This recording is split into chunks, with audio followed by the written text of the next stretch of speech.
بسم الله الرحمن الرحيم.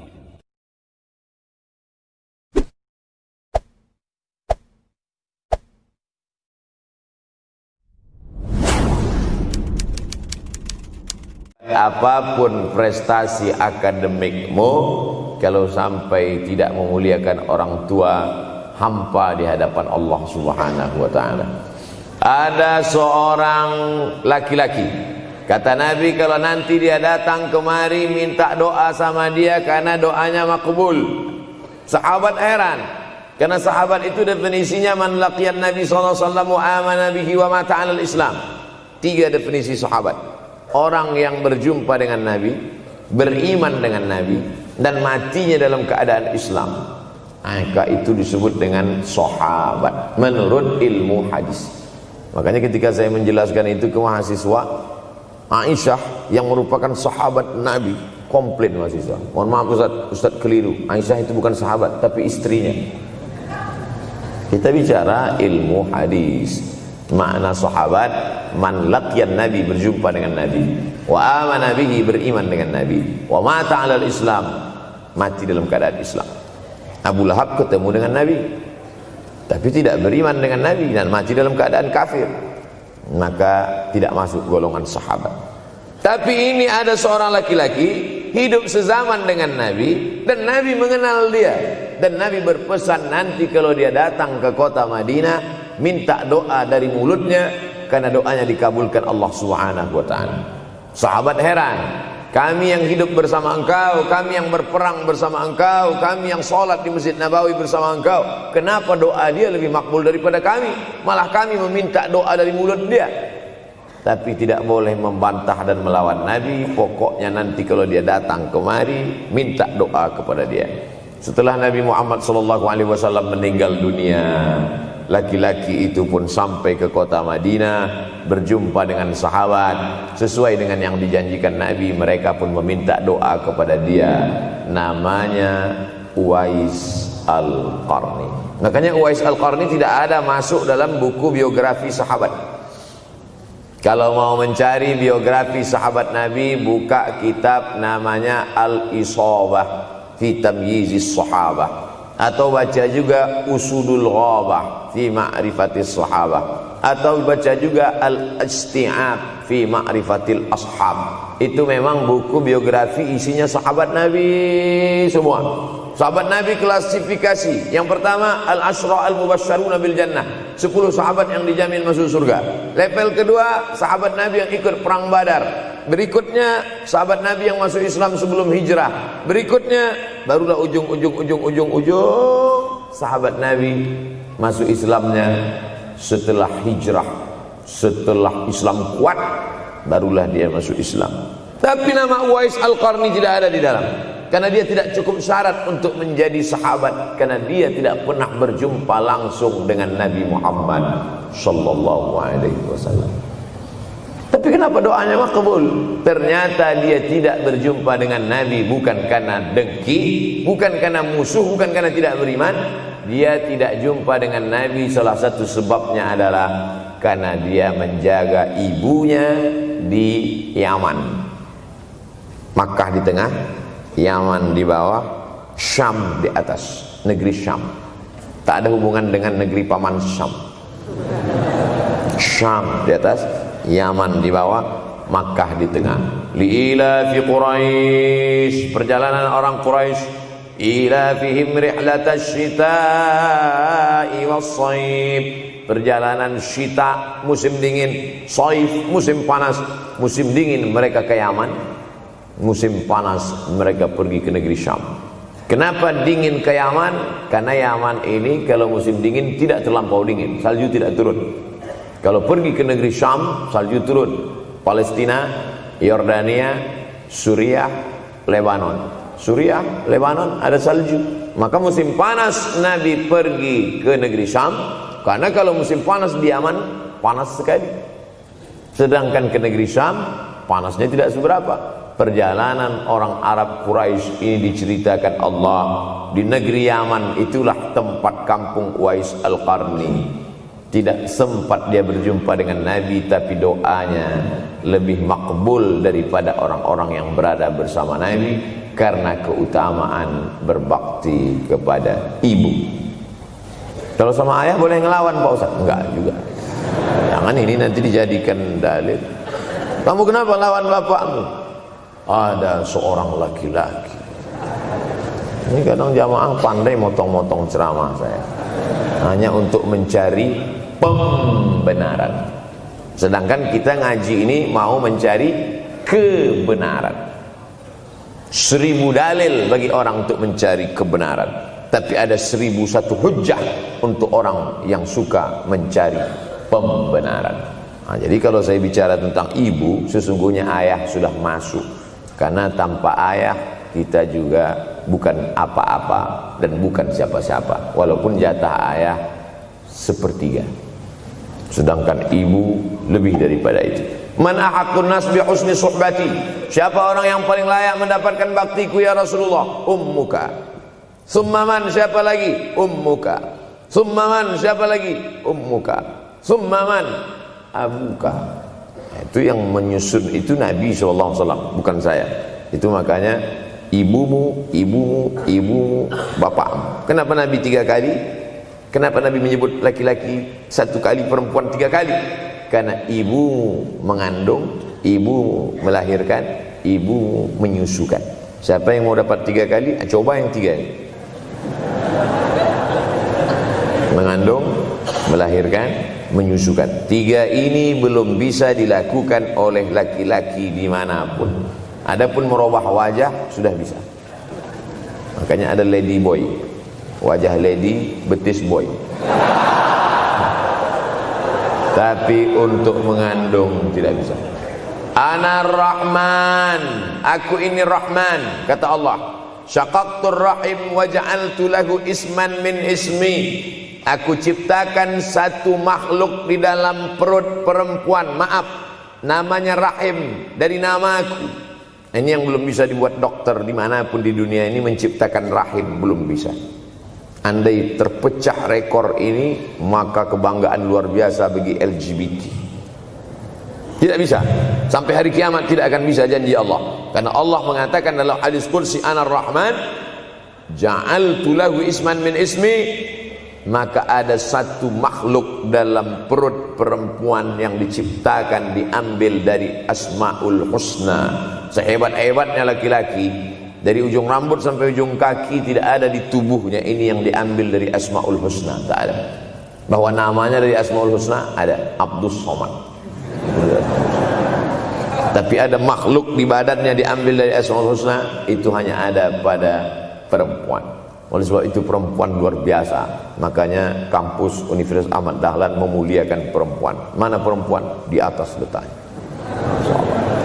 Makanya saya tidak terlalu berani mendongak ke atas. Begitu hebatnya perempuan. Perempuan adalah ibumu, perempuan adalah istrimu, perempuan adalah anakmu, perempuan adalah adikmu. Maka saat engkau memuliakan perempuan, engkau sedang memuliakan 4 aspek dari kehidupan. Ketika Nabi Muhammad SAW diutus Allah ke atas muka bumi ini, salah satunya adalah mengajarkan manusia bagaimana menempatkan pada posisinya. Posisi dia adalah tempat kita menumpang. Ketika ada seorang laki-laki yang sudah sukses diwawancarai, siapa orang yang paling berjasa dalam hidup Anda? Dulu waktu saya merantau ke Yogyakarta, belum ada apa-apa, saya sempat numpang di rumah dia selama 4 bulan, kata seorang artis dalam sebuah wawancara. Begitu bangganya dia berkata, itulah orang paling berjasa kepada saya karena saya sempat numpang di rumahnya 4 bulan. Tapi ada yang dia lupa, bukan rumahnya yang kau tumpang, bukan ruang tamunya yang kau diami, sempat numpang di perutnya 9 bulan 10 hari. Tak pernah kau sebut. Angkat tangan yang tidak menumpang di rahim, langsung dari planet Mars langsung kemari. Enggak ada. Mr. Bean yang kita semua sehebat apapun pernah menumpang di perutnya. Oleh sebab itu makanya dosa yang paling mengerikan adalah kalau ada orang jual sabu-sabu, peminum khamar, di dunianya bahagia, happy, senang. Itu Ustaz, pengedar narkoba, hidupnya aman, adem, ayam, tentram. Di akhirat azabnya baru diberikan Allah Subhanahu wa taala. Ada orang yang pelakor senior, tapi hidupnya di dunia senang-senang saja. Di akhirat nanti azabnya ditunda. Namanya istidraj. Istidraj diambil dari kata daraja, tertunda.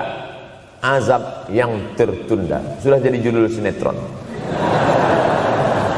Azab yang tertunda. Tapi ada satu perbuatan dosa yang pasti di dunia dirasakan. Apa itu? Durhaka pada orang tua. Orang yang durhaka pada orang tua, di dunia dia tetap dapat, di akhirat dapat sekali lagi. Itu janji Rasulullah SAW. Lama hidup banyak dirasa, jauh berjalan banyak dilihat, lama jadi ustadz banyak yang curhat. Maka tidak satu dua itu saya lihat dalam kehidupan. Hebat, rezeki banyak melimpah ruah, tapi jauh dari kebahagiaan. Apa sebab? Janji Rasulullah SAW. Orang yang durhaka pada orang tua di dunia sudah dapat, di akhirat dapat lagi. Dapat. Di mana letak keadilan Allah? Kenapa di dunia sudah dapat, di akhirat dapat lagi? Yang di dunia itu baru DP-nya, di akhirat baru kau rasakan cash. Oleh sebab itu jangan pernah melawan pada orang tua. Jangan pernah melawan. Apapun kata dia, jurus menghadapi orang tua ini tidak banyak, 3 saja. Kalau dia marah-marah, kalau dia cerewet, kalau dia ngamuk-ngamuk, pertama diam. Pulang kampung marah dia. Saya bolak-balik kirim uang belanja, kenapa kamu IP-nya 2,0? Diam. Yang kedua, diam. Yang ketiga, diam. Kalau belum bisa membahagiakan, jangan susahkan dia. Kalau belum bisa menunjukkan prestasi, jangan susahkan hatinya. Jangan sampai belum ketemu dengan wajah kita pun dia sudah susah hati. Baru nama kita muncul di HP-nya, kumat darah tingginya. Bunyi handphone dia lihat nama kita di situ, langsung berubah detak jantung. Karena ternyata bukan nama kita di situ dia buat. Siapa? Troublemaker. Oleh sebab itu jangan susahkan orang tua. Saya tidak ujuk-ujuk langsung jadi ustadz. Saya sempat jadi mahasiswa terlama di dunia. Saya kuliah di Mesir tahun 1998 sampai 2002. 4 September 1998 menginjakkan kaki di Kairo. November pulang tahun 2002. Tidak pernah sekalipun saya menyusahkan orang tua saya. Tak pernah saya minta uang pada mereka. Sampai almarhumah emak saya bertanya, kau makan apa di sana? Makan nasi, saya bilang. Dari mana dapat uang? Beasiswa saya cukup, mak. 162 pon. 50 untuk makan, 50 untuk rumah, tinggal 62. 20 dibagi lagi untuk ongkos, 20 untuk buku, 20 disimpan, mana tahu demam sakit gak ada uang. Sampai pulang. Sampai akhirnya dia kasih tanya, gimana caranya ngirim uang supaya nanti di akhirat kalau Allah bertanya, pernah gak ngirim uang? Pernah. Ya, saya tak mau menyusahkan. Saya menganggap kalau nanti saya minta, hatinya susah. Kalau nanti saya banyak minta, saya tak bisa balas. Maka saya bukan berarti mengajak adik-adik tidak minta uang. Saya paham tak semuanya dapat beasiswa, artinya minta. Cuman kalau minta ya pulang nanti sampaikan ke orang tua, saya sudah dengar ceramah Ustaz Somad, maka saya tidak minta lagi, Mas. Tidak.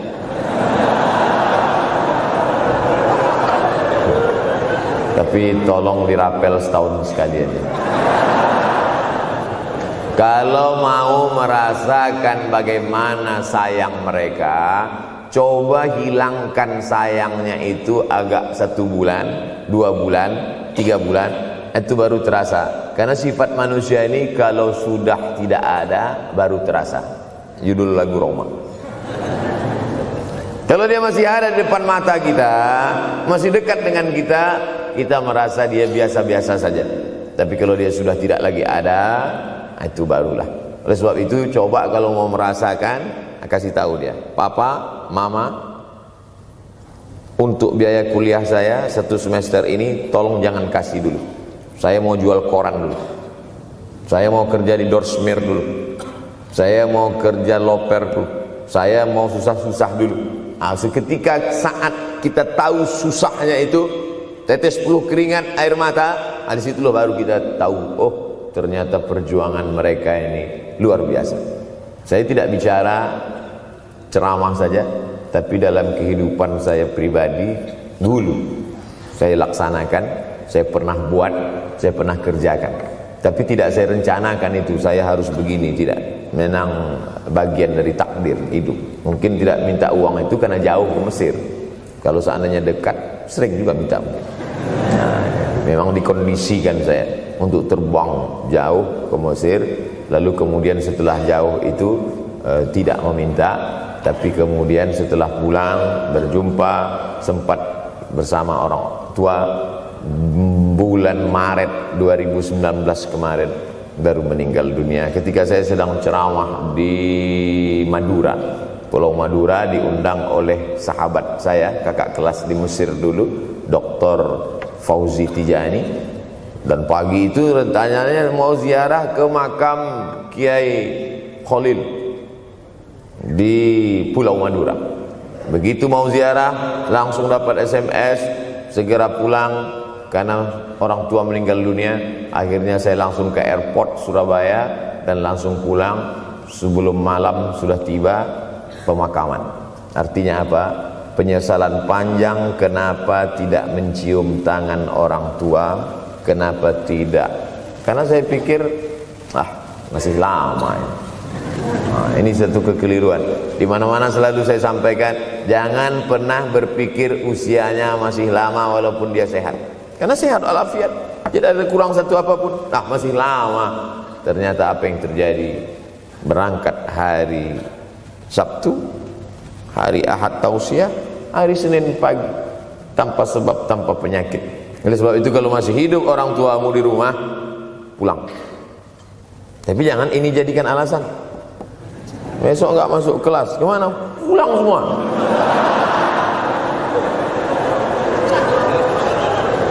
Pulang sesuai dengan kondisi, situasi dan keadaan. Pulang. Kalau masih bisa membahagiakan dia apa makanan kesukaannya, belikan. Suka makan apa dia? Belikan. Itu yang dia inginkan. Andai kita gendong dia dari Yogyakarta berangkat ke kota Makkah, sampai di Makkah tawaf 7 putaran, dari Safa ke Marwah, pulang lagi ke Jogja, belum tentu dapat membayar sekali teriakan dia saat mengeluarkan kita ke alam dunia. Jadi banyak orang terlalu membanggakan. Saya sudah banggakan dia Pak Ustaz, saya sudah bayarkan ONH-nya. Berapa? Baru DP-nya. Sudah merasa berbakti kepada orang tua? Belum. Makanya digunakan kata birrul walidain. Kenapa Allah tidak menggunakan kata husnul walidain? Hasan baik, jayyid baik, thayyib baik, khair baik. Tapi yang dipakai birrul walidain. Hanya satu-satunya kata untuk orang tua dipakai birrul walidain. Karena kata birru adalah sifat Allah Subhanahu wa taala. Makanya di antara Asmaul Husna ada Al-Barrut Tawwab. Allah yang punya sifat itu. Maka kita diharapkan berakhlak seperti akhlak Allah Subhanahu wa taala. Addabani Rabbi fa ahsana ta'dibi. Allah mendidik aku menjadi beradab sehingga adabku penuh. Allah Subhanahu wa taala tidak ada puji Nabi Muhammad SAW. Hai Muhammad yang salat tahajudnya sampai kakinya bengkak. Hai Muhammad yang hajinya tidak ada. Apa kata pujian Allah untuk Nabi Muhammad SAW? Wa innaka la'ala khuluqin azim. Akhlak agung dan mulia. Oleh sebab itu tak ada gunanya prestasi S1, S2, S3, postdoktoral, profesor kalau tidak berbakti kepada orang tua. Makanya orang tua itu levelnya langsung setelah Allah. Wa qadha rabbuka alla ta'budu illa iyyah. Langsung wa bil walidaini ihsana. Ihsan. Lihat lagi penggunaan kata ihsan dalam hadis Nabi. Jibril alaihissalam datang, rambutnya tidak berdebu, bajunya sangat putih bersih, tapi tidak ada orang yang kenal. Diriwayatkan oleh Sayyidina Umar ibn al-Khattab radhiyallahu anhu, aku melihat ada seorang laki-laki rambutnya sangat hitam dan bajunya sangat putih, tapi kami tidak ada yang kenal. Ini tiga indikasi ini menunjukkan kebingungan. Kalau ada orang rambutnya sangat hitam dan kita kenal, berarti dia memang orang situ, memang tinggalnya di situ.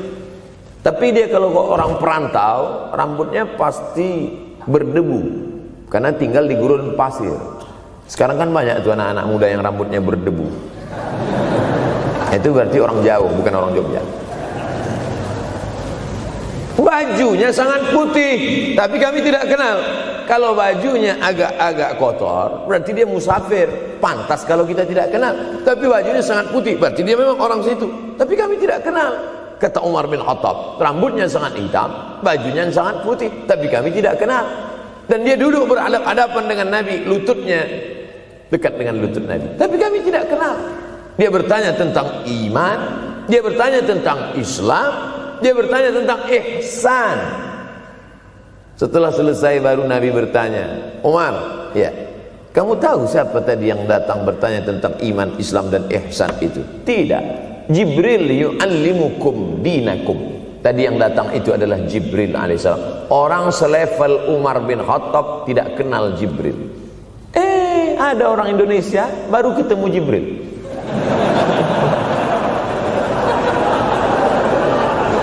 Umar bin Khattab kalau lewat di suatu jalan, kalau Umar bin Khattab lewat jalan Sudirman, maka setan lari ke jalan lain. Ini ada orang satu perjalanan sama setan, ngaku kenal dengan Jibril alaihissalam.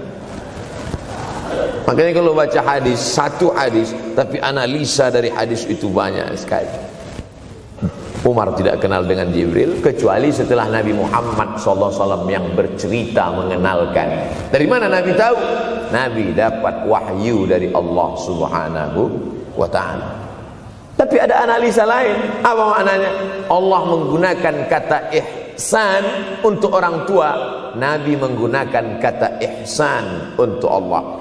Ihsan untuk Allah, anta'budallaha ka'annaka tarah, kau sembah Allah seakan-akan engkau melihat dia.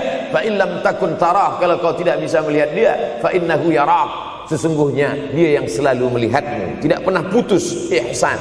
Ihsan Allah kepada kita, tidak pernah putus pengawasan Allah. Bagaimana ihsan kita kepada orang tua?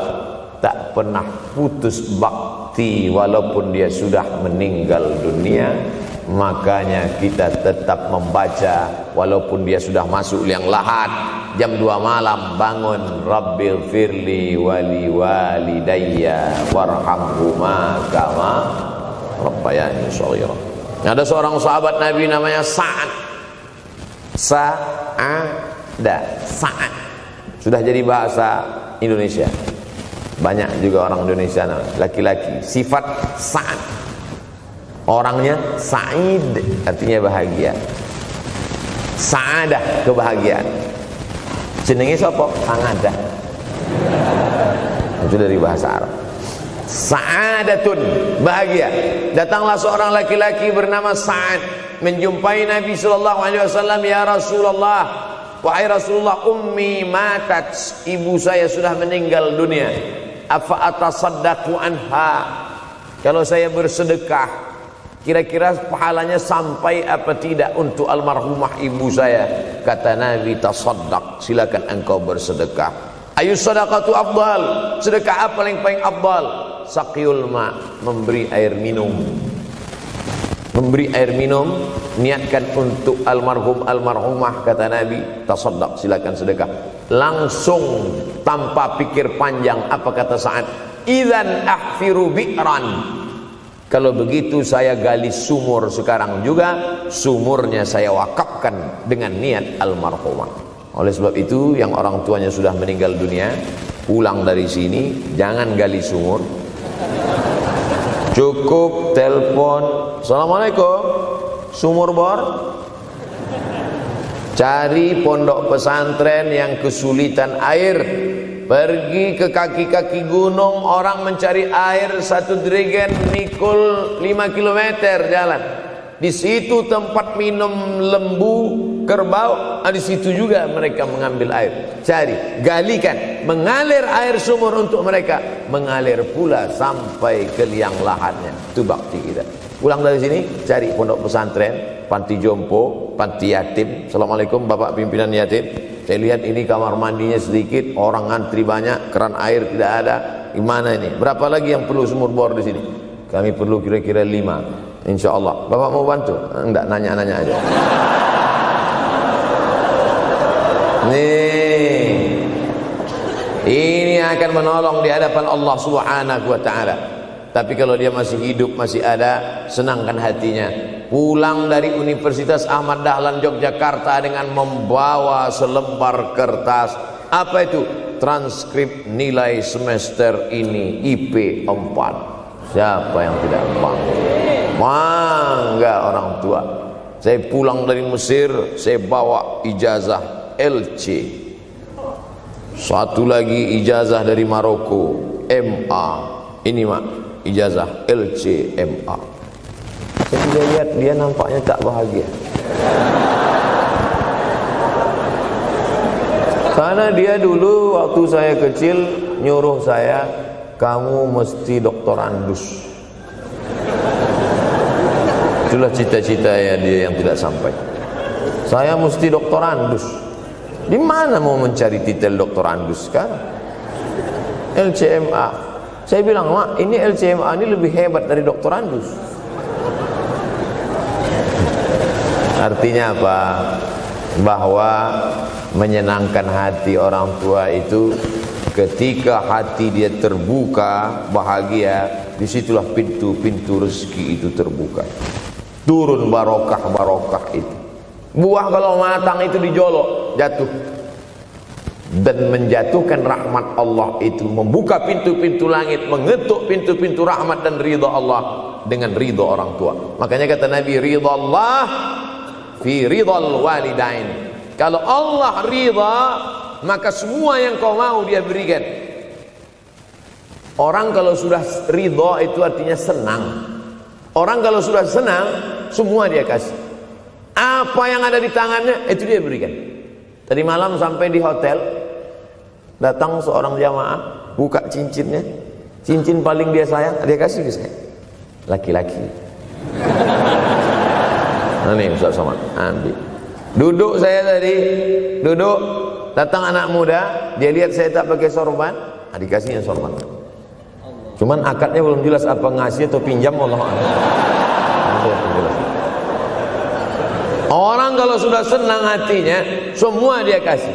Begitulah orang kalau sudah dapat ridha Allah Subhanahu wa Ta'ala. Kita baru berharap dapat ridha Allah. Makanya habis salat subuh selalu diajarkan, raditu billahi Rabba, aku ridha engkau sebagai Rabbku ya Allah. Apakah Allah ridha terhadap kita? STJ, status tak jelas. Cara mendapatkan ridha Allah, pancing dengan ridha orang tua. Senangkan hatinya, terbuka pintu rezeki. Makanya sulit hidup kita, sempit. Dari kerut kening kita udah kelihatan. Kenapa? Karena tidak ada ridha Allah, akibat tidak pernah menyenangkan hati orang tua. Senangkan orang tuamu, jadikan dia seperti raja, maka rezekimu akan melimpah seperti rezeki raja-raja. Bukan hadis Nabi, dapat saya dari grup WhatsApp. Senangkan saja hatinya, apa yang dia mau beri, tapi dengan cara yang halal. Nah, ini harus dalam kurung syarat dan ketentuan berlaku. Jangan gara-gara ceramah ini nanti pulang kalian ke rumah, papa, mama, ini ada mobil, ini ada rumah, ini berangkat pergi haji. Wow, orang tua senang, 2 bulan masuk KPK. Innallaha tayyibun, Allah maha suci, la yaqbalu illa tayyiban. Allah tidak menerima kecuali yang suci-suci saja. Wa anfiqu, berinfaklah. Wa anfiqu, bersedekahlah. Wa anfiqu, berwakaflah. Wa anfiqu, berzakatlah. Min thayyibat, yang baik-baik. Yang tidak baik tidak diterima Allah Subhanahu wa taala. Kamu lagi ngapain? Nyuci. Lagi ngapain? Nyuci. Pakai air apa? Air kencing. Begitu kata Syekh Abdul Wahab Asy-Sya'rani dalam kitabnya Tanbihul Mughtarrin. Tanbih, peringatan. Mughtarrin, pada orang yang tertipu menyangka sedang berbuat baik padahal sebenarnya tidak baik. Itu yang disindir Allah dalam Al-Quran. Wa yahsabuna annahum yuhsinuna sun'a. Mereka menyangka sedang berbuat baik. Ini juga tidak betul. Niatnya sudah baik, membahagiakan orang tua, tapi caranya tak betul. Mama, papa, alhamdulillah kuliah saya sudah selesai, ini skripsi saya.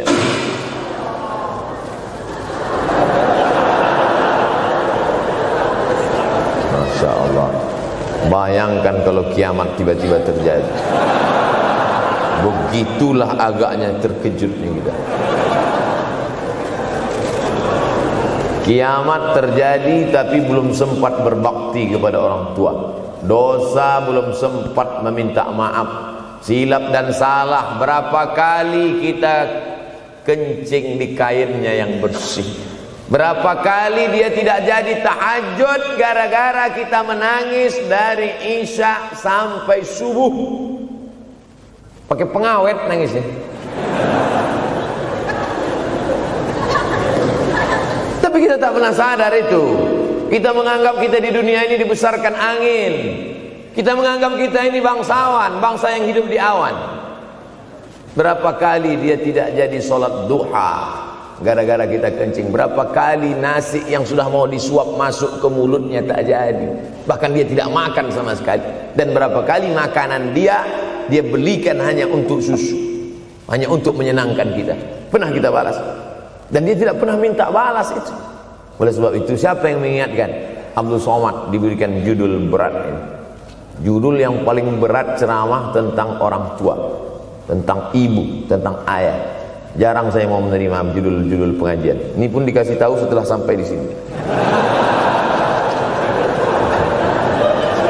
Maka saya belok-belokkan dikit. Ini air mata udah mau menetes, belokkan. Nanti kalau saya nangis di sini, siapa yang ceramah kalau saya nangis? Oleh sebab itu maka yang orang tuanya masih ada, beruntung dan bertua, bawakan dia rumah makan. Ada sahabat saya namanya Ustadz Lukman di Pontianak. Pontianak, bukan kuntilanak. Mereka punya program namanya Bawa Ibu ke Rumah Makan. Keren nama programnya. Bawa orang tua ke rumah makan. Nanti hari libur adik-adik anak-anakku sekalian libur, bawa ayah, bawa ibu ke rumah makan. Ketika Ustadz Lukman cerita itu ke saya, Ustadz Somad, kita punya program baru nih. Apa nama programnya Ustadz? Bawa ibu ke rumah makan. Alhamdulillah Ustadz Lukman, seluruh rumah makan di Pekanbaru tempat tinggal saya itu semua sudah saya bawa. Emak almarhumah saya bawa sup tunjang, saya bawa rendang, saya bawa goreng ayam, saya bawa goreng puyuh, saya bawa. Cuman ada rumah makan ular sawah itu yang tak saya bawa singgah. Lain dari itu sudah saya bawa. Tak ada penyesalan dalam hati, senangkan hatinya. Apa pakaian yang dia suka? Orang tua itu tidak minta yang besar, asal ada sih. Pulang dari Yogyakarta sampai ke rumah, ini tadi ada nampak sedikit tanda terkenang. Kalau banyak makan sendiri. Ketika dia senang melihat itu, bahagia hatinya, nampak senyum di tepi bibirnya, pada saat itulah rahmat Allah terbuka. Pada saat itulah ridha Allah datang. mengapa sulit mencari pekerjaan, mengapa payah mencari penghidupan. Salah satu yang mempersempit ridha Allah itu adalah karena tidak berbakti kepada orang tua.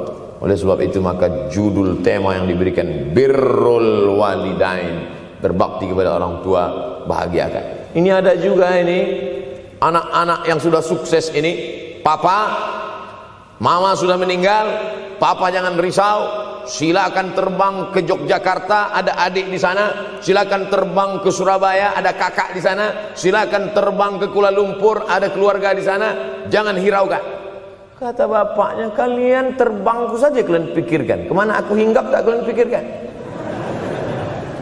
Ada sebagian orang ketika ibunya meninggal dunia, marah dia, mengamuk dia anggap kebahagiaan itu sudah hilang, padahal membahagiakan orang tua dua-dua adalah tanggung jawab kita.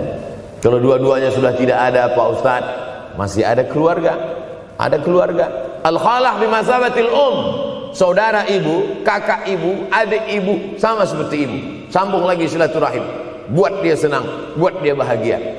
Man ahabba yubsatalahu fi rizqihi, siapa yang mau lapang rezekinya, wa yunsa'alahu fi asarihi, dipanjangkan umurnya, falyasil rahimahu, hendaklah dia menyambung tali silaturahim. Saya ceramah di satu kota.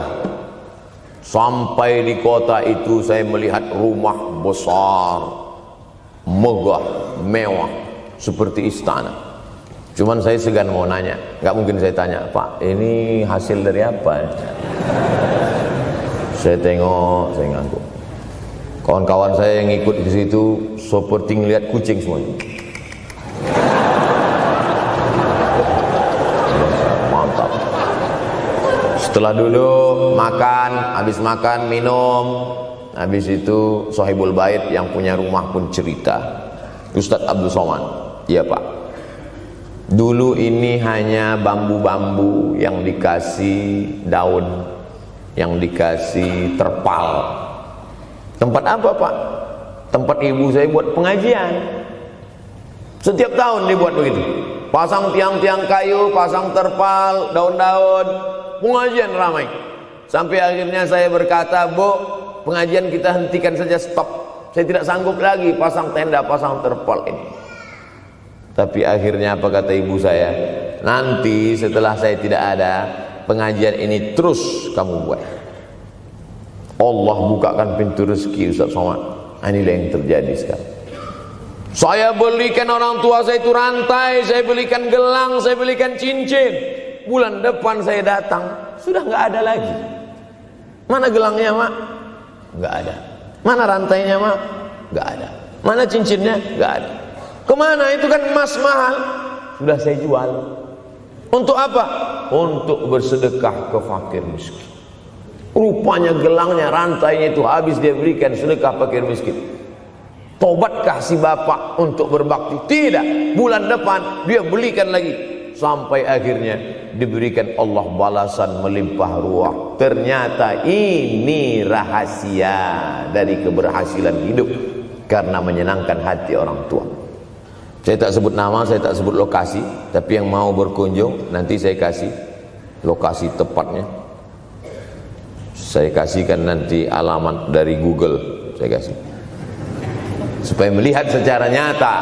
Kalaulah rezeki itu hanya diberikan kepada orang yang bersungguh-sungguh, pergi pagi pulang petang, peras keringat, banting tulang, maka tentu yang kaya itu adalah sapi yang membajak dari pagi sampai sore. Kalaulah kekayaan, keberhasilan itu diberikan yang paling pandai memanjat, maka tentu yang kaya itu monyet. Tapi Allah berikan kepada siapa? Yang dia ridhai. Dan penyebab ridha Allah itu adalah karena orang tua yang senang hatinya. Yang sempat durhaka, tidak sempat minta maaf, meninggal dunia dia sudah, apa boleh buat? Kau sudah booking seat di neraka. Yang sudah sempat durhaka, tidak sempat minta maaf, meninggal dunia gara-gara dia pecandu narkoba, pemabuk, pezina, mati orang tua dalam keadaan susah. Berapa kali saya ketemu ibu-ibu selesai pengajian, pergi saya ke tempat parkir, ibu tua 70 tahun menangis. Ibu nangis kenapa bu? Anak saya Pak Ustaz. Kenapa dia? Disuruhnya saya jual tanah. Mama jual tanah. Untuk apa mama megang tanah? Udah tua aja pun jual.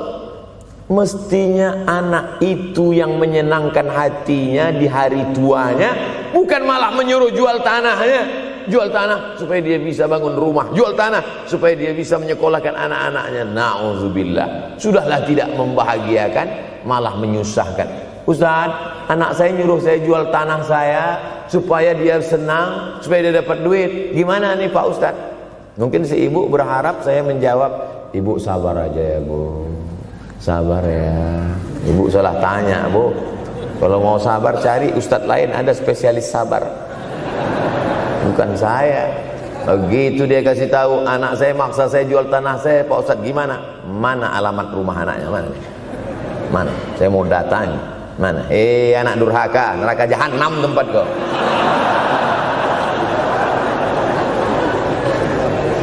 Tak mau dia ngasih alamat. Rupanya dia takut nanti anak saya malah marah sama saya, Pak Ustadz. Saya kasihan. Mudah-mudahan Allah berikan kekuatan pada ibu. Tapi cerita ini bukan 1-2 contoh kasus. Ternyata zaman sanggup memperkarakan pengadilan hanya karena sebatang pohon kayu. Atau cuma saya yang dapat berita aja? Adik-adik ada juga dapat kiriman itu? Sanggup memperkarakan sebatang pohon kayu. Padahal kalau kau jual semua kebunmu itu, belum tentu dapat menebus. Datang seorang laki-laki mengadu kepada Nabi Muhammad SAW. Ya Rasulullah, ini bapak saya ini kurang ajar sekali. Bapaknya kurang ajar? Diambilnya harta saya ya Rasulullah. Gimana ini ya Rasulullah?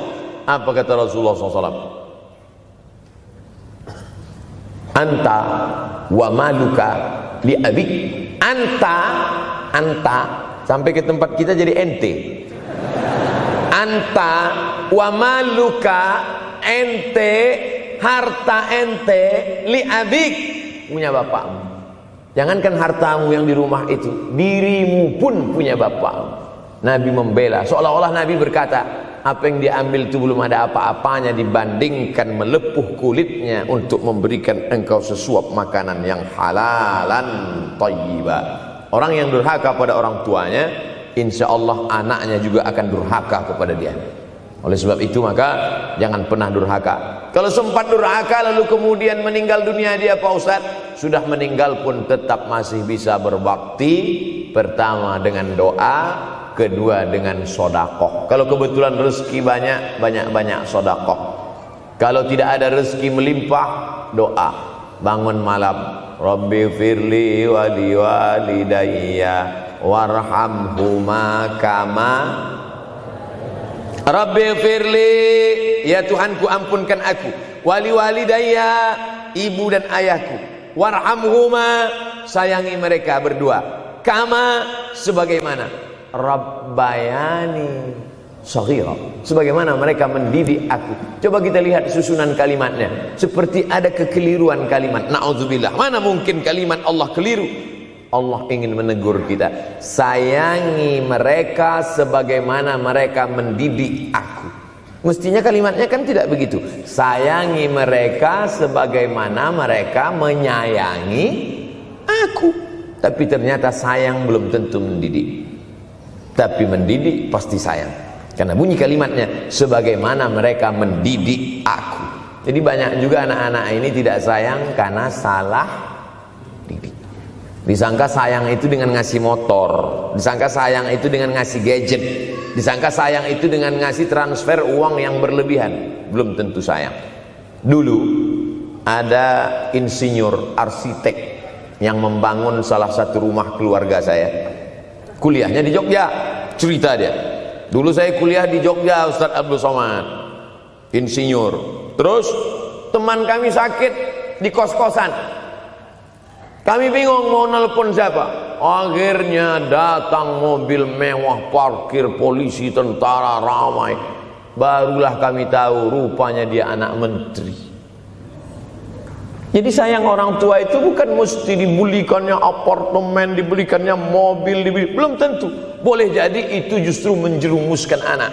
Diberikan apartemen, diberikan mobil mewah, habis 2 bulan kena virus HIV AIDS. Tapi kalau dibuatnya kita jauh, saya yakin adik-adik kuliah di Universitas Ahmad Dahlan, ada yang dari timur Indonesia, ada yang dari Sumatera, lalu kemudian di tengah kesendirian, belum makan, uang kos belum bayar, transfer macet, datang setan berbisik, hei, sebetulnya kau anak yatim piatu yang dibuang.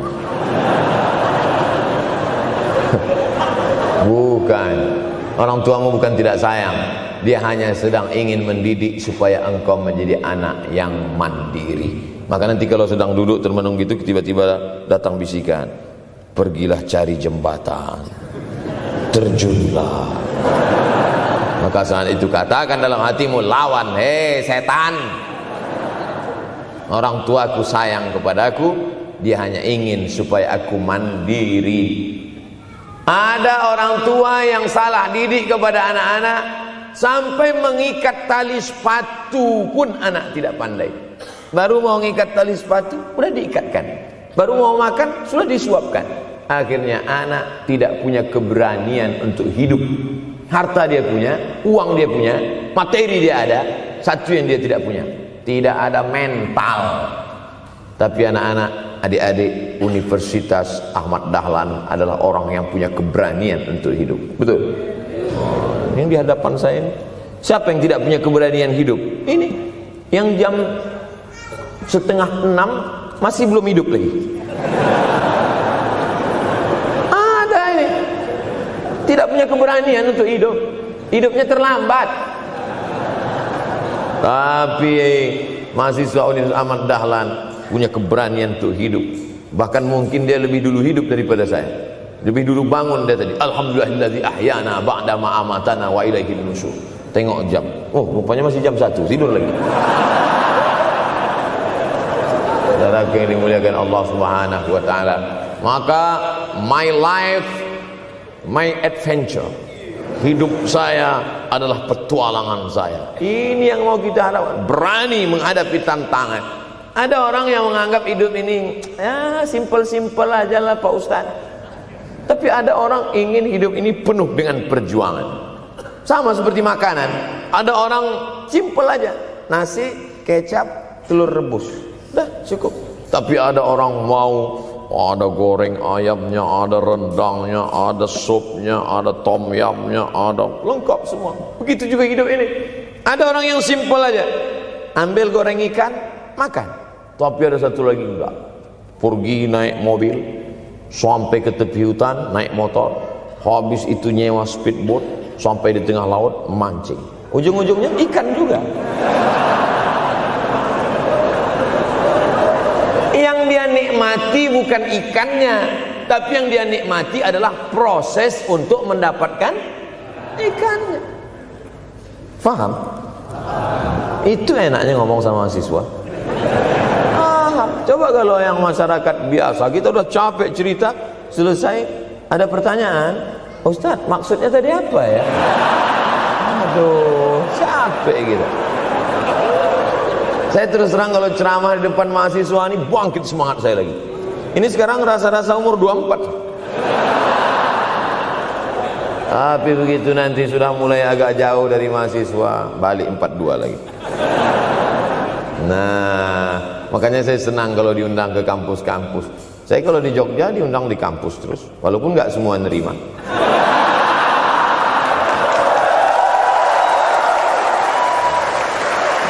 Saudara yang dimuliakan Allah Subhanahu wa taala, maka kita harus sering-sering bersama. Apa ini takbir? Takbir itu ngusir setan. Tadi saya ceramah jam 4:30, sekarang sudah jam 5:30 Artinya saya sudah ceramah 70 menit. Ini sudah keluar dari kode etik. Karena di mana-mana saya ceramah 60 menit. Kenapa bisa Ustaz Somad ceramah 70 menit di Universitas Ahmad Dahlan ini? Kenapa? Semangat. Semangat yang membuat kita. Padahal berdiri lagi.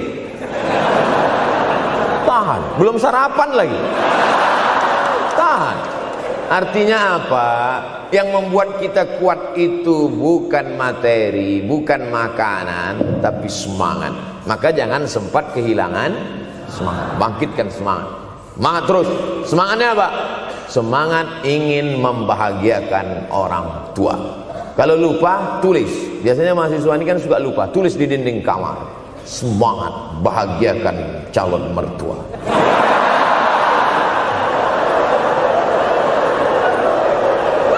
Nanti teman kos-kosan datang ngelihat, loh, kata Ustaz Somad kan orang tua, kenapa ente buat mertua? Sedangkan mertuaku saja kebahagiakan, apalagi orang tua.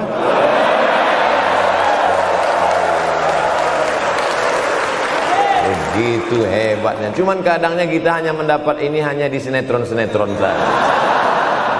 Real nyatanya di mana? Datanglah ke Universitas Ahmad Dahlan. Jadi hidup ini harus ada target yang mau dicapai. Banyak orang targetnya nggak benar. Saya ingin menjadi orang yang punya kepribadian, Pak Ustadz. Rumah pribadi, mobil pribadi. Target bahagiakan orang tua. Gaji pertama kalau kerja nanti umroh. Oh, gitu. Ma, doakan. Nanti kalau aku kerja insya Allah gaji pertama nanti memberangkatkan umroh. Syukur-syukur nggak usah diomongkan dulu, kasih surprise. Senang. Mama, ayah, ini gaji pertama. Dia buka, tengok 700.000.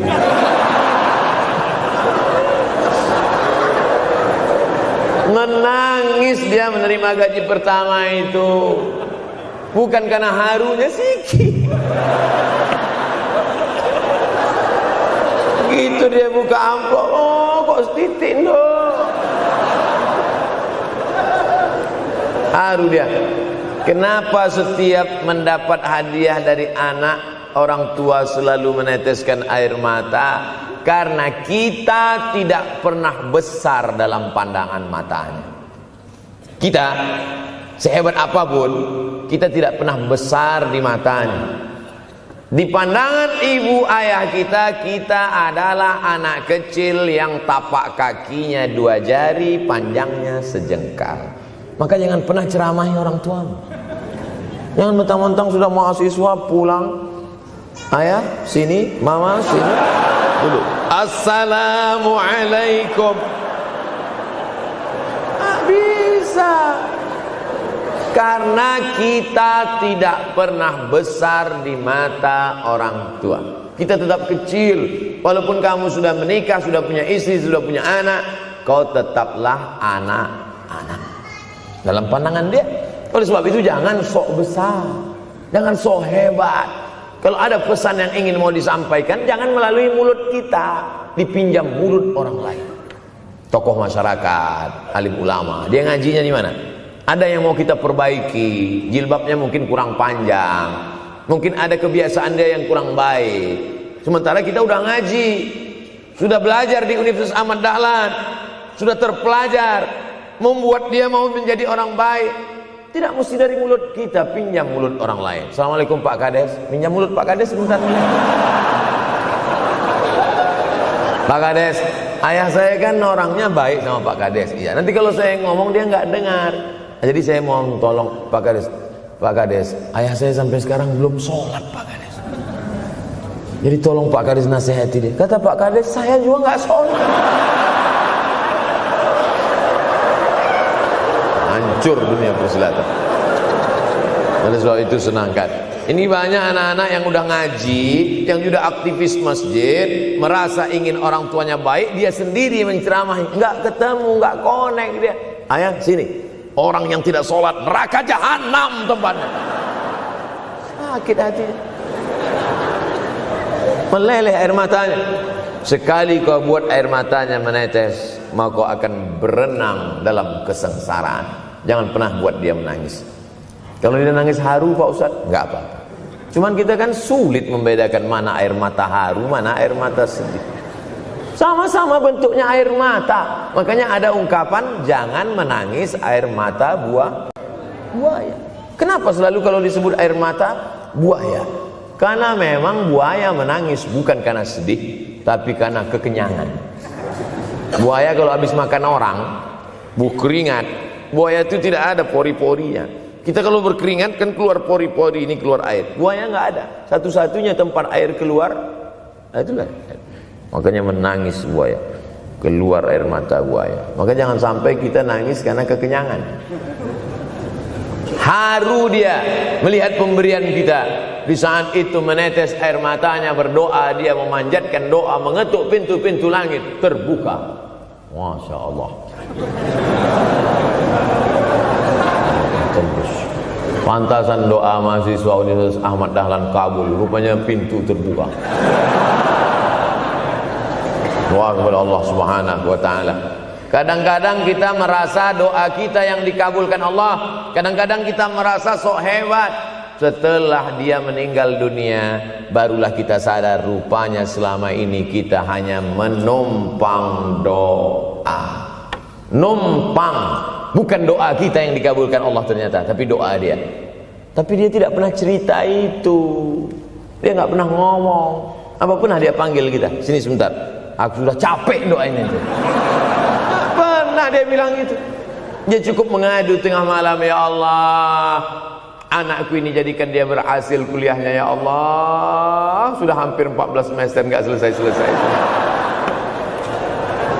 Dia mengadu kepada Allah Subhanahu wa taala. Ma, aku susah ini sekarang. Susah kenapa? Skripsiku ditolak terus. Pembimbing kemarin itu mempersulit terus. Berdoa dia tengah malam, ya Allah, lapangkan hati pembimbing itu supaya anakku cepat ya Allah. Kalau enggak, matikan dia ya Allah. Kabul, 2 hari setelah itu meninggal. Tapi kita tidak bisa request. Oleh sebab itu maka banyak-banyak dekatkan kepada orang tua, senangkan. Saya ceramah di Malaysia, dibawa jamaah ke mall. Ustaz Samad, esok kita tak ada tazkirah, tak ada tausiah. Kita nak pusing-pusing. Pusing-pusing maksudnya mutar-mutar. Pergilah kami ke mall. Sampai di lantai atas saya lihat anak-anak muda nyuapin orang tua. Ada restoran mahal, mewah. Itu kabarnya kalau mampir di restoran itu, makan, itu banyak yang nangis melihat harganya.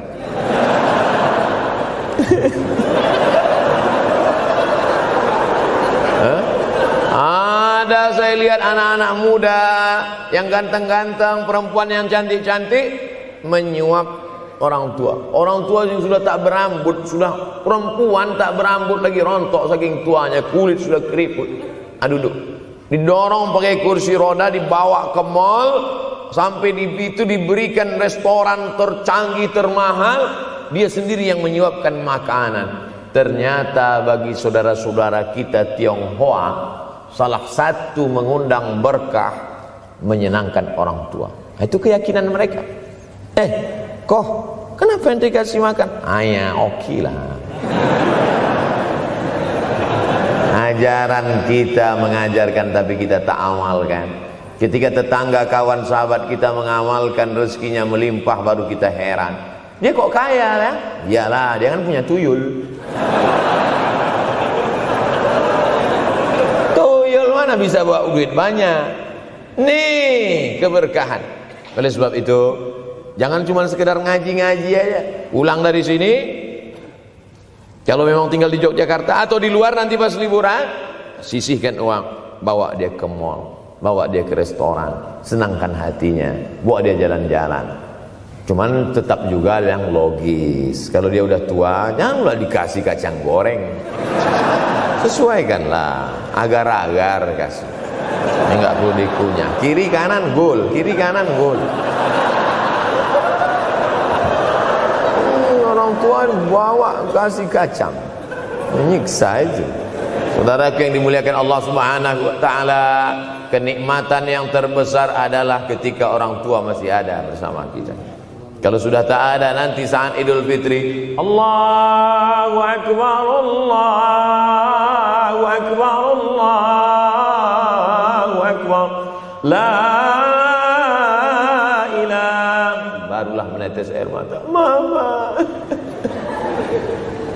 Saya kalau sudah menengok orang menangis terlalu berlebihan mengenang orang tua, ini pasti ada, kalau bahasa kampung kami, something wrong. Ini pasti ada sesuatu ini. Karena orang kalau sudah habis tumpah, dia tidak akan menetes lagi. Tumpahkan kasih sayangmu itu sampai habis ludes, dia tidak akan menetes lagi. Tak ada penyesalan, karena semua sudah kita berikan. Kalaupun menangis hanya tetesan kasih sayang. Tapi kalau sampai mencakar dinding, mama, ini pasti. Saya kalau ada orang yang menyesal sampai mencakar dinding, mau saya antukkan aja kepala yang gede. Dulu waktu hidup kenapa enggak waktu? Sekarang udah mati baru kau menangis kan? Senanda. Nah, tapi tentu sesuai kemampuan kita, karena kata Allah, la yukallifullahu nafsan illa usaha. Allah tidak membebani orang lebih dari semestinya. Ustaz ceramah sampai jam berapa ini? Sampai jam 6 insyaallah. Saya mau lengkapkan. Jam kita sama tuh. Oh, sama. Jam 6. Jam 6 maka saya ceramah 90 menit nanti di Universitas Ahmad Dahlan.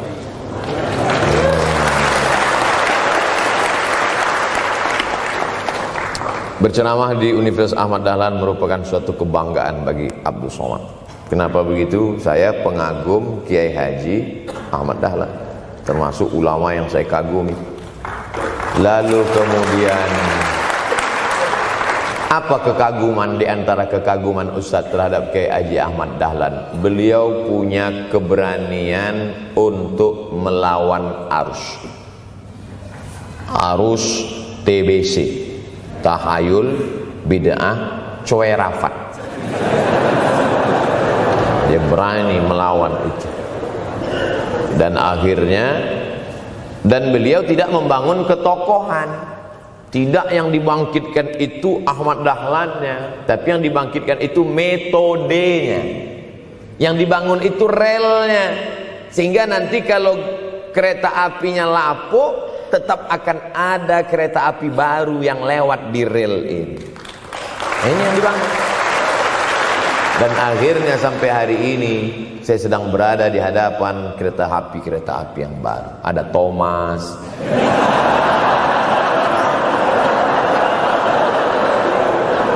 Kok Ustaz tahu Thomas? Anak saya paling suka itu. Satu koper kereta. Artinya apa? Bangun rel, maka akan ada lokomotif baru. Dunia boleh berganti, zaman boleh berubah. Idza waqa'an ala ahadikumul qiyamah, kalau kamu sudah mau mati, wa fi yadihi fasilah, di tanganmu ada bibit korma. Sudah mau mati, di tangan ada bibit korma. Apa yang kita lakukan? Ada sebagian orang kalau sudah mau mati, ya wes gua ae lah. Kalau di tanganmu ada bibit korma, gali-gali tanah sedikit, tanamkan. Untuk apa nanam korma sudah mau mati? Bukan kita sempat memakan manisnya, tak sempat bermaung di bawah daunnya yang rindang. Bukan kita yang menikmati, tapi ada orang lain dan pahalanya mengalir ke makam kita. 28.000 ibadah mengalir ke makam Kiai Haji Ahmad Dahlan. Angka 28.000 itu dari mana Pak Ustaz? Angka mahasiswa Universitas Ahmad Dahlan. Ustaz tahu dari mana? Ya makanya kalau orang ngomong tuh dengar. Makanya saya kalau diundang ceramah, Ustaz nanti sebelum ceramah kita ada acara makan dulu. Iya, selama itu saya diam aja, ngumpulkan bahan. Jangan pernah melihat modal materi, tapi kuatkan usaha dan tawakal. Nih, bantuan cuma 6 miliar, tapi ternyata keperluannya berapa? 126 miliar. Tapi buktinya jadi masjid yang besar. Kalau diikutkan modal, mana mungkin cukup? Maka begitu juga dalam menatap hidup ke depan. Kamu kenapa belum juga nikah? Modalnya besar Pak Ustaz. Terus gimana? Nunggu yang gratisan aja lah. itu usaha, tawakal, doa. Nah, bagi yang masih lajang, yang mau nikah, itu kalau bisa doanya jangan sir, agak jahar dikit. Ya Allah, umur udah 40. Dengar sama sebelah, loh belum mas katanya, belum. Bodoh.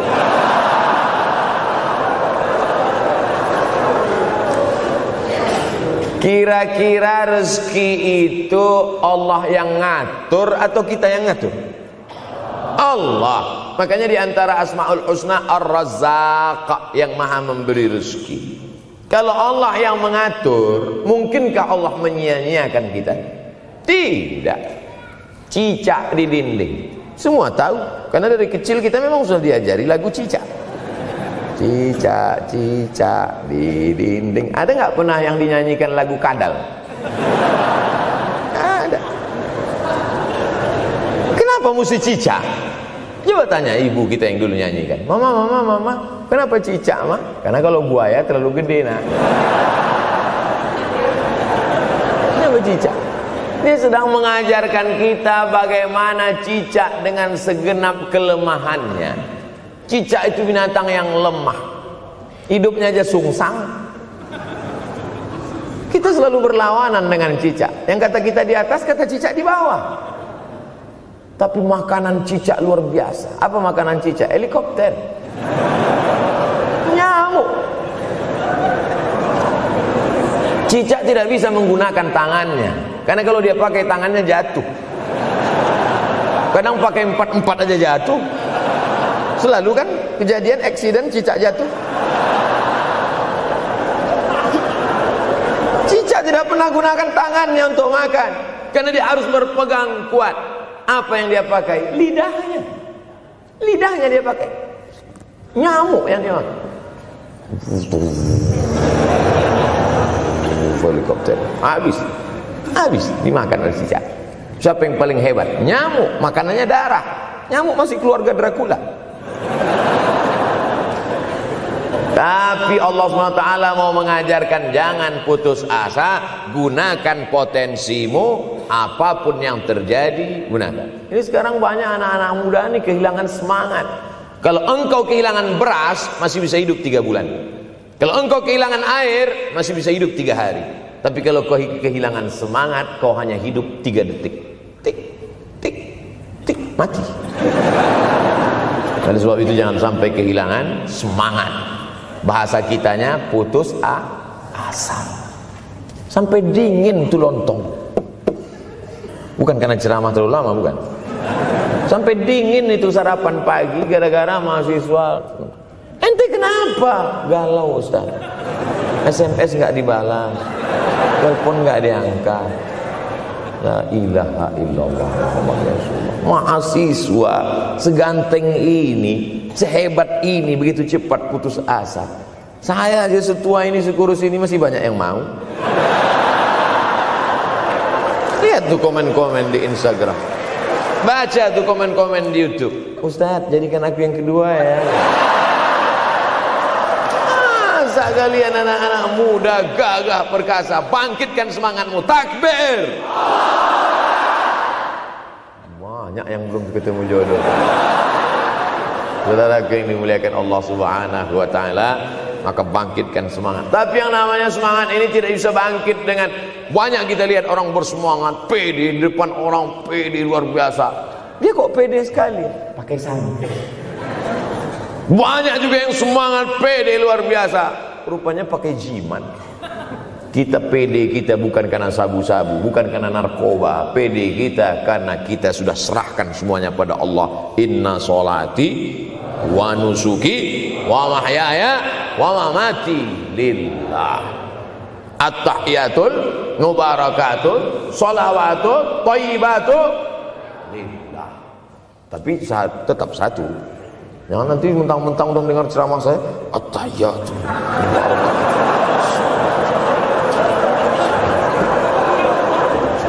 dalam hati saya. Ini bukan punyaku ya Allah, ini semuanya punya Engkau, punya Engkau.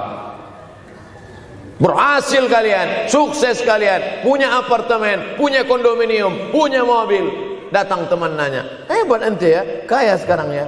La haula wala quwata illa billah. Tapi ngomongnya setelah berhasil. La haula wala quwata itu setelah berhasil atau sebelum?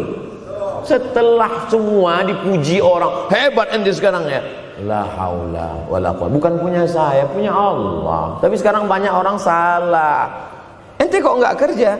La haula.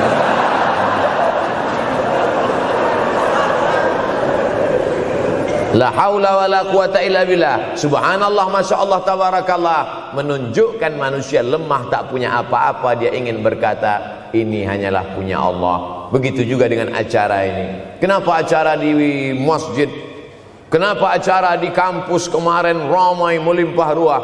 Bukan karena panitia, bukan karena Ustaz Abdul Somad, bukan karena baleho yang besar, tapi la haula wala quwata illa billah. Pulang dari sini, bangkitkan semangat, senangkan hati orang tua, kejar prestasi, terus kuliah. Mudah-mudahan semuanya selalu mendapatkan kebaikan. Amin ya rabbal alamin. Terima kasih atas segala perhatian. Mohon maaf atas segala kesilapan dan kekhilafan. Abdul Somad, hamba Allah yang fakir, mohon maaf. Berpisah kita di tempat ini, tapi kita tak pernah putus dalam persahabatan, karena kita selalu bersama, jauh di tempat, dekat di doa. Terima kasih. Wassalamualaikum warahmatullahi wabarakatuh.